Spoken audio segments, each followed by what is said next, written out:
তুমি বিশ্বাস করো, তুমি বিশ্বাস করো, আমার আমার এই মনের খুঁটিটাতে তোমাকে এমনভাবে বেঁধে রেখেছি, প্রেমের সুতোয় এমনভাবে বেঁধে রেখেছি না, পৃথিবীর অন্য কেউ পৃথিবীর অন্য কেউ এ বাঁধন খুলতে পারবে না।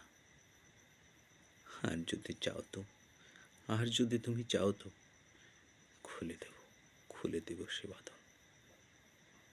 কারণ আমি জানি, কারণ আমি জানি জোর করে জোর করে সব কিছু আদায় করা যায় না। আমার আস্থা, আমার বিশ্বাস, এটুকুই কখনোই তুমি অবহেলা করবে না, কখনোই তুমি ভেঙে দেবে না। হে আমার, হে আমার তোমার প্রতি আমার বিশ্বাস।